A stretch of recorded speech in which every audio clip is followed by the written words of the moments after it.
Hey, what's up? I'm going to apologize for the goggle marks on my eye. Just got done with a beautiful swim, but hopefully that doesn't distract you because I have an important message for you about a heart yes. Perhaps you're familiar with the book by Derek Sivers called Hell Yeah or No, What's Worth Doing. Now, if you haven't read it or heard of it, you've no doubt been introduced at some point in your life to a saying that was directly influenced by that book. Namely, if it's not a hell yes, it's a no. If it's not a hell yes, it's a no.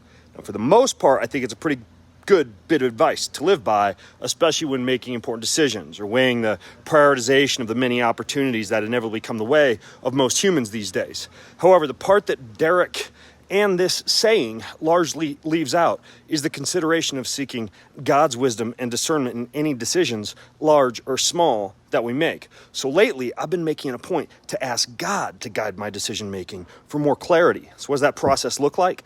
First, it requires constant daily dialogue and union with God. Don't wait to come to God when you have a decision to make.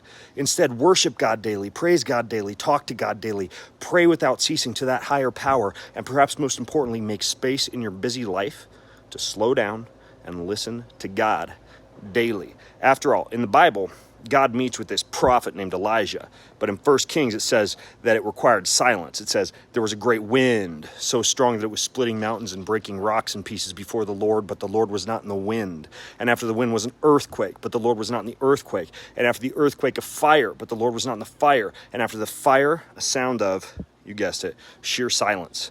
And when Elijah heard that silence, he wrapped his face in his mantle, and he went out, and he stood at the entrance of the cave, and then a voice came to him and said, "What are you doing here, Elijah? What are you doing here?" So that's what you do. You wait for the silence. So I shut down my headphones, my music, my audiobooks, my podcasts, my phone calls, my text messages, my notifications. I make space, preferably in the morning, and then I lay my decisions before God. What should I choose, God? Who should I talk to today, God? What should I eat, God? What is my highest priority for work today, God? Is this right for me, God? Should I move, God? Should we have a baby, God? Does this honor you, God? If God says yes, and it truly is a heaven yes, and trust me, that's much better than a hell yes, then if your experience is anything like mine, it's not a shout or a thundering voice that you hear, but rather a sensation that your heart feels clean and light about the decision you made or will make. And you have this feeling as though a weight has been lifted from your chest and a burden removed from your back. You'll feel this restful, satisfied peace and subtle knowing that you've made the right decision. And that's what a heart yes and a heaven yes from God feels like. So here's my challenge for you. Don't just listen to yourself. Listen to God. Go to God for every decision you make, whether large or small. And you will, with practice and dedication, learn to discern His voice and learn what a heaven yes truly feels like.